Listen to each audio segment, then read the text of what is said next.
that's a triple play. New episodes, I couldn't wait. Yeah, open your mind at the first gate. Press play, no need to debate. AoA, check me out. Look, plugged in, you can catch the hype. Golden Dawn, how we follow the light. Anime like life, married to it, my wife. What is going on, ladies and gentlemen, boys and girls, people of all ages? Welcome back to the AoA show. I'm your host, as always, Ian, along with the boy Isaiah. Oh, hi, And Gavin is here with us in spirit today. So we are talking about My Hero Academia Season 5, Episode 3, Class 1A versus 1B. That's basically the name of the episode. Hooray! That's what they do. I get everyone. Episode 91 in totality here. We're going to talk about it today. So basically the two major talking points here were the All Might conversation and then repping the new kid whose name is the only one that is not up here on this name list. Actually part of any of the classes. Shinso. Yes. Oh, perfect. Shinso. I'm calling him Shinso for all the Tower God fans out there. So that was really the main 2 points, but there was a lot of cool stuff to go over in this. So we're going to talk about it today. So make sure if you guys like the video, and I can keep myself under control here, that you guys are liking the video, subscribing to the channel, hitting that bell if you are new here, and also commenting your thoughts down below. What did you think of our episode or our discussion of this episode today, and whatever thoughts you might be having. How's your day? You hate it when you have to sneeze and then you can't sneeze? That's something, write about that. Anything that you want. But no, we're going to talk about this episode. So the first half of this episode, I would say, is Deku talking to All Might, his mentor, about his premonition or dream or vision, whatever you want to call it, that he saw, and just kind of going over that, right, with him. We find out that All Might has gone through a similar thing, although not exactly the same. There's one key difference at the end, but he did see the vestiges before him. He got kind of the 411 from his mentor, his predecessor there, and he saw all the memory thing go down. He saw the people that had come before, and he had seen, it looks like, I don't know if he had seen the other silhouettes of the people, because obviously he was one of them, but I don't know if he saw them and didn't know who they were either, or if he just didn't see them in general. But the key takeaway here is that Deku actually interacts with the first user of One for All, which is very interesting because All Might had not. So that is very relevant, and there could be a lot of theories that spawn from this, right?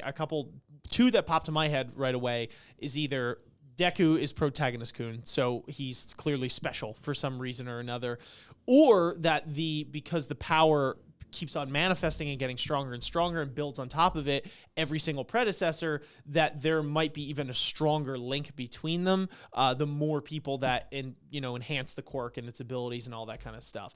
I'm probably going with the first one, maybe. I don't know. I don't know what you think on this one, but that's the only two things that I could come up with right off the top of my head there. I don't know. What do you think about the scene? And I definitely thought it was interesting because last week when we had a discussion, one of the main talking points was, or not one of the main talking points rather, but one of the things that I was interested in was what Deku's interactions were going to be like with this quirk post All Might, right? Like when All Might's no longer around, how is Deku going to learn from this? Like basically, I was like, oh, it's pretty good and convenient that he has his mentor here, and anytime some weird shit like this happens, he can kind of just roll up into All Might's office or whatever and be like, yo, had this weird dream with One for All, like what's going on? But my theory, let's just say, is sort of instantly put to the test in the sense that we kind of get the best of both worlds. All Might isn't dead, but he still is limited in the way he can help Deku because Deku's experience with this vision is different from his, right? Yeah. So it's not like he went through the same exact thing and he's like, oh, don't worry, it's XYZ. When he, sort of starts telling him about this dream and this vision, and his response is like, oh shit, that didn't happen to me. I was like, oh, okay, so this does still do the thing of putting Deku sort of like in his own position to be like, okay, All Might's had this power, but like what's happening is like specific with me. I'm gonna have to find a way on how to deal with this because All Might doesn't know, even All Might doesn't know. So I thought that was interesting.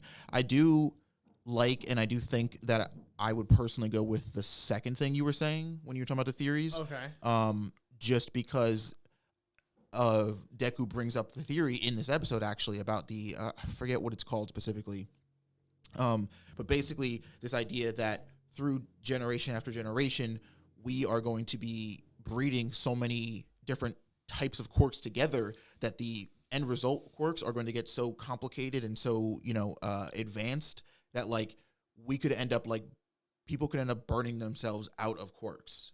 And I think it's interesting though that if that was the case, One for All works in like a weird, like in the opposite sense, where it's like the quirk never gets more complicated per se. I mean, sure, like the things you could do with it, but that's more about like you as an individual and like I said, like what abilities you can make out of it, because the ability itself is pretty general. But I do like this idea, or this theory rather, that the more people that it gets passed down to, like you were saying, the closer and more in tuned with the previous vestiges, I believe they call them, you become, to where the point where it's like you almost like the line and the barrier between vestiges and current predecessor starts to become so gray that it like doesn't even matter. Like this power sort of like just all encompasses anything and everyone that like has ever interacted with it. And I wonder, well, we obviously haven't seen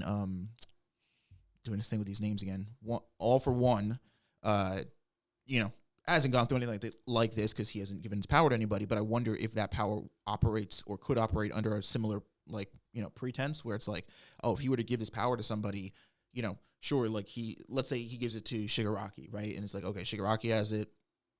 Let's say it down the line. I wonder if the power works in the opposite way, where it's like if he passes that power down to Shigaraki, it's like there is no vestige situation like that, where it's like Shigaraki is now the one person who had like it literally like kills and cuts off anybody who gives up the power.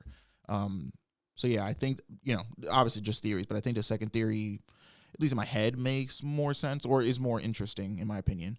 But yeah. Yeah. No, super interesting stuff. I'm curious. And the biggest question for me personally out of that whole thing is the two silhouettes of characters that we don't know who they are. And I keep on racking my brain to figure out whether these are people that were kind of lost in translation. They never fully manifested it. They're people that have some sort of thing and they're still alive. Or if they're future, if they're beyond Deku. I'm like racking my brain to figure out what that could be. Can you imagine they were like twins or something, and like Deku passes his thing on and he gives it to it does some weird split thing? I'm getting crazy now. Anyway, but that'd be nuts. But I don't know. I have a lot of questions still with this one, and I'm really curious to see how that pans out. Right, this whole thing, and I'm wondering now, being that he touched the OG, if he got some sort of ability from this, right? Or if there's something, because we haven't actually seen Deku put the quirk into action since that dream happened. Yeah, so I'm curious to see if he's like, oh, well, I was going to tell you more. You're only at 20%, but like, here's a token of X thing. Like, here's something that you could do, or you'll be more in tune with us, or whatever the case might be. Super interesting. I don't know how that's going to pan out, but I'm really excited to see how it does pan out. But so beyond that, right? Am I missing anything in terms of that whole beginning of the episode? I feel like these episodes fly by so fast. Yeah. It was like when this one ended, I thought it was going to be the middle.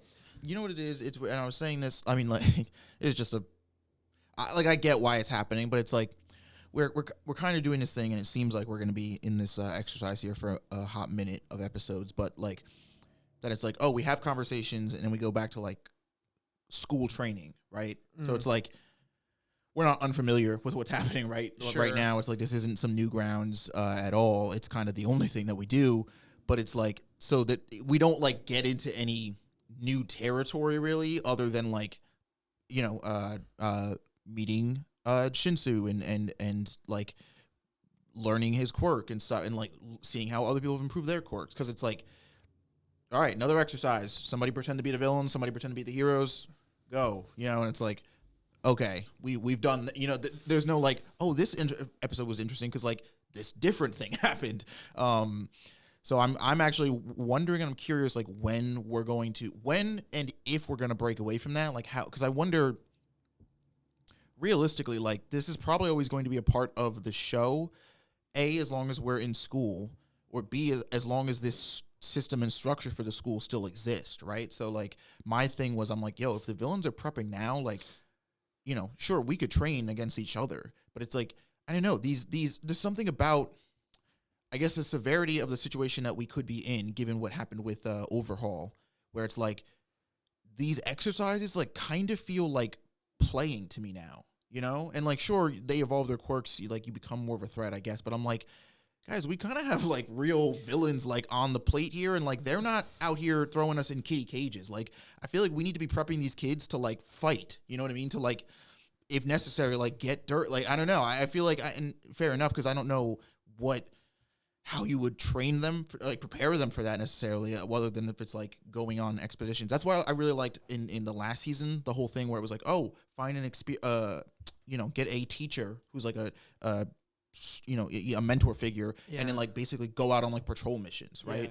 But that's just me. No, I think that really is one of the only ways to do it that's different. The only thing is that the people that are mentoring them also have their job to do. Sure. And I think the implication is that these are still high school students. So if something does happen, these aren't the first people they're calling. If anything, they're trying to get these people out of the way, because they're like, you guys aren't ready. Like, they're calling in their Aizawas and their Jack Fang dude that was yelling the directions, or, you know, like those top heroes. No, it makes sense. Yeah. So, like, I guess these training regimens are, I guess, the best thing they could be doing in that sense. It's just, I guess, because of everything that we see as an audience member and everything that Class 1A has been through specifically, it's like, don't you guys get it? Like, there's crazy stuff, but I think if they take them seriously enough, it does help them in that, you know, in that. No, mode. you're right. You know, it's tough unless they literally just, like, capture villains off the street and they're like, all right, get in there. You guys have to do this, but it's, like, dead serious. If you could kill one of our students, we'll let you go. You know what I mean? My like, thing was, that'd be crazy. My thing was, when we had All Might, like, that wasn't even a thought in my mind. Yeah. If there was an actual problem, just send All Might and he'll go take care of it. But now that he's gone, like, we realize how much weight he carried, how much fucking shit was on his back 24/7, and nobody else had to worry about anything. And now that he's gone, it's like, yeah, we have you know, people like Eraserhead, but it's like, is Eraserhead gonna take on the whole League of Villains if they roll up? Like, you know, I'm like, how many capable people do we have on the top or on the higher tier, to where at some point we're gonna have to depend on these kids anyway? Because again, it's not like these kids haven't seen real battle experience. So it's like, at some point they're going to become the last line of defense. Sure. It's like, well, yeah, that's what it is. They're cultivating the new generation, right? Because a lot of this is going to rest on Endeavor right now, and Hawks is kind of his advisor in this mode. But to really become that new symbol and to kind of pick up the slack, and I think that ties in perfectly with Endeavor's mission here, is when All Might said, what is it that you're doing this for? Something along those lines. And Endeavor immediately snapped to Shoto and said, I'm doing this for their future. So, although obviously Shoto is his biological son, so he's going to have more of an affinity towards him specifically, I do think, and I hope, that Endeavor meant that in terms of just the younger generation being able to rise through the ranks and take up the mantle, because it's only a matter of time before these kids outdo their predecessors in terms of their power level, because we've even seen the Quirks are getting more powerful as they go. They have excellent mentors to teach them, the school system, etc. So Endeavor, for as strong as he is, and All Might's a different case because of his quirk, but even not, though, because you have Deku, right, as his successor. He's not going to be, you know, like, eventually these kids are going to get there. They're just not quite at that level yet. So that's going to be interesting to see. But yeah, it was pretty cool to see the, you know, them going head to head again. It is definitely pretty fun when we get, like, the whole explanation in the games and stuff like that. It is, you tend to forget with all the craziness going on that they're in school at the end of the day, and they got to do this, and their crazy elaborate courses that they have there. It's really cool to see this whole thing go down. But we get to see Class 1B again, and how much they've improved over their time in utilizing their quirks specifically, and because they've been actually following the curriculum more so. So they're probably really good with their quirks individually, but I think their disadvantage maybe doesn't lie in this game. Maybe it does, but lies in the fact that if it's a real-world experience and they get thrown in it right now, there's a difference between hitting a heavy bag and then having somebody hit you back, right, when you're in a real fight. You could look as flashy as you want on the pads, but the second you get into the ring and someone's trying to punch you in the face, it's a different story. So that's going to be interesting to see if there's a dynamic that plays in that, where it's like, Class 1A has been like, oh, you guys might have got really good with your quirks on paper, but we have literal street smarts when it comes to this now because we've been through the ringer. I don't know. I'm curious to see how that plays out, if it does, etc. But point being, Class 1B's putting in work. And they have some pretty powerful people on their squad. Ibarra is one that comes to mind where it just like summons the forest. That one's pretty cool, among many others. So that's going to be sweet to see. But now we have these people on teams, and they're going to do what they can, and it's cool because we're going to see their quirks really laid to bear here. But the big thing is Shinso, whatever his name is. And his quirk, and the fact that he has now made his appearance as part of the hero course, right? That he wants to become a hero now. So he's taking these classes. And I don't know if they specified what class he's going to be in, like if he took a class or if he's just going to be like, you know, we'll pull you along whenever we're doing training or something like that. If somebody could clarify. Yeah, I don't remember specifically either, but I remember them saying they were pulling him from Class C and that he was on like some sort of special track, you know, or getting training to become a hero. I don't know, like, if this is to decide what class he goes. Like, maybe after this, it's like, oh, turns out just from synergy or whatever, you're best suited for Class B or Class A. That's fair. So maybe that's what it is. Because I am curious, though, as to why he's getting this treatment specifically. You know, maybe, you know, Aizawa, like, just... I think he sees something like, in him. eyed him out of the crowd and was like, you know, I see something in you. Yeah, it is definitely interesting that we have this whole like, you know what it is? I think my worry of like, you guys need to be ready now comes from the fight with Endeavor, where it's like, I haven't, you know, I've emphasized this before, but it's like, dude, that was one Nomu. Like, one Nomu took down the #1 hero. Even if you got the rest of the other heroes that are 2 through 10, like, sure, they'd put in work, but it's like, what if we had 2 or 3 and then the League of Villains? I'm like, I'm like so scared that like right now we seem so weirdly underqualified to handle any sort of assault. Training. Yeah, that like isn't. So I'm like in this weird, I guess, irrational fear state where I'm like, no, you guys need to put in like 900 hours of training, like at least per week, like, you know. But you know, I'm sure we'll come out with something. We have to. But yeah, this was cool. It was cool seeing them pair up with Class B again, because as what's his name, Monama, like, you know, Class B and Class A kind of have this like unspoken/spoken rivalry thing going on, where it's like they're always like pitted against each other, and they're obviously like competing classes.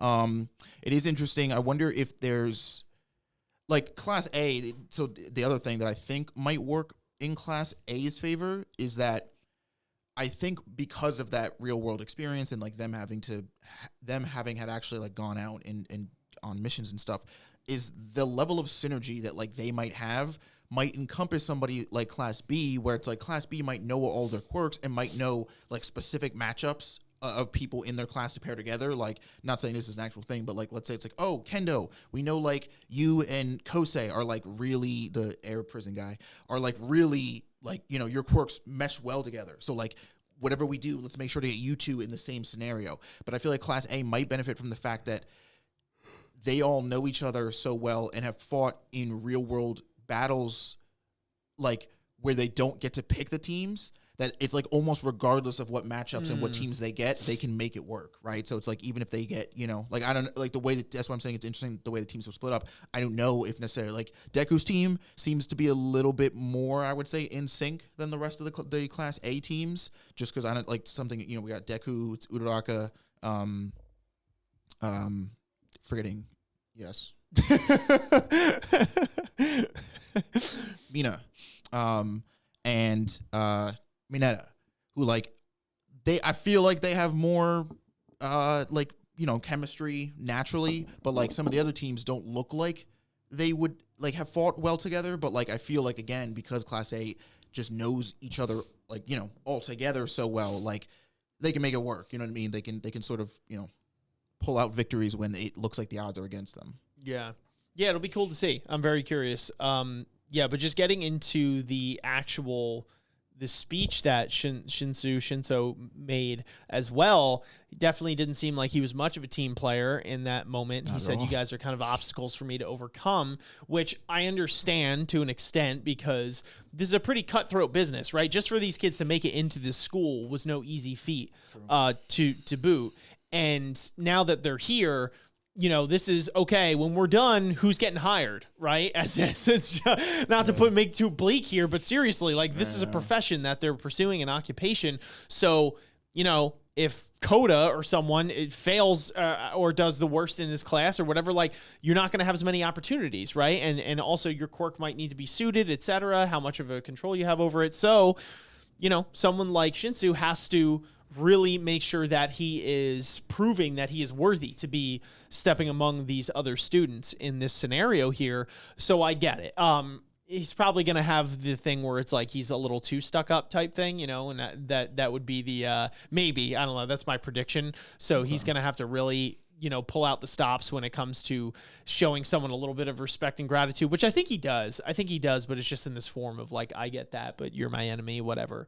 So I don't know. I think there's just a lot of aspects to becoming a hero. So I'm curious to see how he does in those and realizing that, hey, these guys aren't always, you know, they're not your enemies really in that sense, right? I don't know. I'm going off on a tangent there, but what I actually think is that I think he's going to be in a situation of like maybe feeling a little bit, I don't know if guilty is the right word, but like, you know, worthlessness, right? Yeah, where like it's inadequate. Like, where it's like, no, I'm trying this, because he has a line here where he's like, I'm not going to front, like, you know, I don't know you guys. I'm not here because I was picked as like some prodigy. Like, I'm just desperate to become a hero. So he might have this complex almost where it's like, you know, I need to prove myself. Like, I was pulled out of here by Aizawa, but like I'm no prodigy. I almost feel like in some degrees I don't belong amongst you guys. Class A and Class B are sort of the prodigy classes. Like, they're the two runner-ups. Class C, I don't even know those dudes. You know what I mean? So it's like he might feel like a fish out of water, so to speak. And it's like he's gonna have to. So this you know, blinders, narrow-minded view set, of like everybody here is an obstacle might come from the fact that he's like, I can't get attacked. I can't let literally anything throw me off, because if one thing fucks me up, I'm out, and all of this was for nothing. Like, I have to prove that I'm here for a reason, and that like I can stand up to being a hero. You know, being a hero. Yeah, for sure. So that's going to be an interesting dynamic played out. But then we got him. He gets put on one of the teams, and they're saying, oh, it's probably going to be a handicap in some sense because you only have to capture 4 of them. And he's the 5th man, and he's inexperienced, whatever. So he's really going to have to show his stuff here. But it was really cool because we saw that mask, and we were theorizing over what that could be in the short time before he actually used it. And I'm like, oh, okay. And then he uses it, right? When the guy who makes air pockets comes up on the beast guy's back, Jirota. And he's able to literally mimic somebody's voice, and I don't know if it's mimicking, like the mask will literally take a recording or something of it, or if it's that I think it's that he sets the dials to the frequency at which that person's voice comes up. He's literally changing his tone. Yeah, he's literally like the voice sounds exactly. So that is really cool to be able to utilize. It would be even better if that eventually he's able to actually record somebody's voice. That would be nice, but I think then it doesn't count, right? Because he has to actually speak it. Yeah. So he has to. He has to modulate it on his own there. So that's an interesting dynamic, and something that I thought was incredibly cool to see him put in action during that fight, because his quirk is strong, but I think part of his character and his arc here is that everybody always assumes that his quirk is that strong, right? And it is, but it does have pretty significant drawback in the sense that once somebody figures out where your quirk is, they just don't answer you, and then you're just some random Joe Schmo on the sidewalk that just gets beat up by a gorilla, Yeah. So there is a huge significant downside to that, and he has to be able to utilize that very stealthily and like this element of surprise and to catch somebody off guard. And it's really cool to see that put in action, because it's like once he got you, he's got you.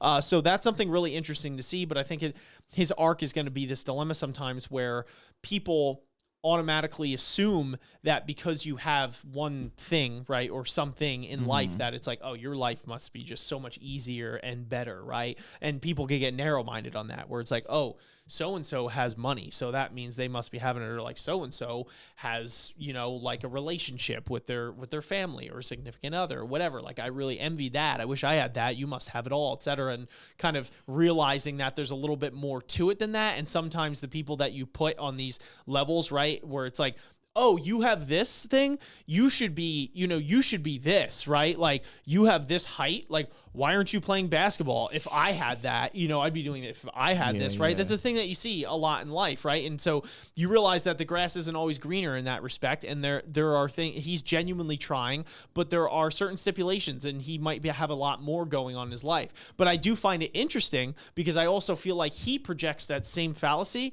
onto others, right? So people automatically think that he should be capable of more, and he feels inadequate because he might not be, or he hasn't proved himself yet. So that's interesting, right? Because people need to take a step back. But he also does the same thing, and especially we see the flashback with Deku where he says, oh, it must be great to be born with this sort of quirk, right? Like, you have it easy. You don't understand how it is. So he's committing the same fallacy here in the sense that Deku was not born with that quirk and had to go through hell and high water to be able to do what he is able to do, right? And it's, you don't know him. You don't know Deku on that level, and you can't just assume that's what it is. Like, he's just been all peaches and roses his entire life, right? So I find that to be a very interesting dynamic in his character arc, and I would like to see that fleshed out more. Well, so that's why I find it so interesting, actually, that Aizawa is the one that is training him, because his quirk is actually pretty similar in the sense that it's like, oh, once I you know flash someone, give them the eyes, their quirk is nullified for X amount of time. But it's like, okay, what's the counter to that then is to never meet his gaze, right? So it's like, okay, if somebody finds a way to nullify his quirk or make it so that his quirk can't affect them, what's he going to do, right? That's what the whole claw thing is, and I think that's why he's training him with that, because Shinso is going to need a way to fight opponents when his quirk is either rendered useless or somebody gets the leg up on it and is able to identify and counter it. It's like, okay, if you can't hit him with the brainwash thing, like, you need a way to put your fist up when that dude comes running at you because they're going to hit you. You know what I mean? And it's like, so I find it interesting because, you know, it's sort of that great minds think alike. And I think that's actually what Aizawa saw in him. You know, he's like, oh, here's this kid who has this really great ability, but once it's countered, like, it's got some pretty heavy counters, and he seems to have a lot of, you know, physical capabilities. So let me give him this, you know, like, you know, I'll step in here. Like, you know, he saw a little bit of himself in him. But yeah, so I think that's cool. I definitely do agree with everything you were saying. I think, you know, he's going to have to, and I'm just guessing that he's going to learn, you know, he's going to have a little bit of a character growth moment in this little exercise here, but learning that, like, you know, these kids and their quirks sort of irregardless, because people, you know, people say the same thing or say the same thing about Todoroki, right? They're like, oh, you're a powerhouse, and you're, you know, Endeavor's son. Like, you must have it all. And it's like, no, you know what I mean? Everybody has their shit they're going through. Everybody has their struggles. Everybody has their scars, you know, not everybody wears them on their face, but, like, you know, most of these, I would imagine, you know, I'm sure there's like some kids who are probably pretty average and maybe have had it pretty well off, but everybody's got their shit. Everybody's, you know, going through something, or especially when we're talking about this school, because even for these regular kids, like you were saying, just to get into this school was not like sign a paper and show up on Wednesday. You know, it was like you had to bust your ass just to get in here. So, like, you know, I would say, regardless what your quirk is, regardless what you're doing, it's definitely a huge disadvantage to downplay any of these people and think that they are privileged or that they're not taking any of this seriously, because it's like, dude, they're here and they're still here. You know what I mean? Like, that alone says a lot. Yeah, for sure. I couldn't agree more. Was there anything else in this episode that we I think that basically covered it for this one. All right, that's going to do it for our discussion today, folks. Hopefully you guys enjoyed it. If you did, make sure you guys are dropping a like, subscribing to the channel, and hitting that bell if you are new here so you don't miss any future content or My Hero Academia discussions, obviously, if you enjoyed this one. Comment your thoughts down below as well. What did you think of our discussion, this episode? What stuck out to you? Was there anything we glossed over or missed entirely? We're curious to know. We also have our comment of the day today. This one comes from Ashy Roy. So I had posed the question last time, do you think if we lived in a world of quirks and superpowers of some sort, do you think that they should be regulated? And if they should be, how, right? So we got some interesting comments from people just expounding upon what they think would be the ideal way to manage these quirks or to manage them at all. So here's one of them. So Ashley Roy says, if I was living in a world of superpowers, I'd prefer government to make a course throughout all the school years that would teach all the people to live with their powers. Kind of similar in some sense to what we have here. I'm talking about one standard course, because someone could actually die from such a thing if everyone were to just have what they wanted, like different corporations having different standards and so on. Although I don't know if it would be possible in countries like the United States, for example, from what I heard at least. Also, maybe have an exam for the whole if you're safe for society and not let people who can't pass it work somewhere with the probability of hurting somebody else. I guess if my thoughts on a world like MHA were... these would be my thoughts on a world like MHA where everybody has superpowers. For superheroes in such a world, I don't think they actually needed just include a training for police, army, and special force on how to use their superpowers to the fullest in their job, and people who are trying to use powers for crimes won't get anywhere more in the regular world. So I guess what they're saying is that, just because you have superpowers, there wouldn't be a separate classification of superhero, police officer, military, because if it's something like MHA, the police officer, military, that would be what it is just to begin with there. So I could see that. And for the worst case scenario, just make special forces exactly for supervillains and treat them like treat it like terrorism forces. From what we've seen in MHA, it's not so far off. So yeah, it kind of is similar to some of the MHA things that we've seen. And I think it's interesting thoughts, regardless of what your thoughts were. Thank you for sharing your comment and watching until the end of the video. Greatly appreciate it. Do we have a question for this video? Yes. What is Shinso's quirk? Great. Seems fitting. Yeah, absolutely. So anyway, answer that in the comments down below, and then comment your comment. We might just shout you out in our next My Hero Academia discussion. Also, big shout out to our patrons, especially our Acolytes Anime, Stoic, Nathan, and Minuit. We love all of our patrons from the bottom of our heart, so definitely go check that out. Link is in the description down below. If you want to support the show while getting exclusive benefits, it's really a win-win. And check out all the other links in the description as well. Join our community Discord if you want to talk more My Hero Academia, among many other anime that we are covering, and say hi to some of the brilliant people in the community that we have so far. And definitely check out the AoA Reacts channel if you haven't already, where you can catch our live reaction to this episode that I'm talking about and all the other ones to come out in the future. But until next time, folks, thank you so much for watching. Thank you so much for listening. We'll catch you on the flip. Peace. Peace. Ninjas are samurais, blazing the kunais. Find me in the leaf of the cloud, screaming out Bankai. We just some ghouls though, who like seeing parts fly. They like what you saying, Goma got more through the storylines. I tested your neck from the start, my hunters gon' come for your heart. I promise you'll land in my boulevard, left them in one piece, no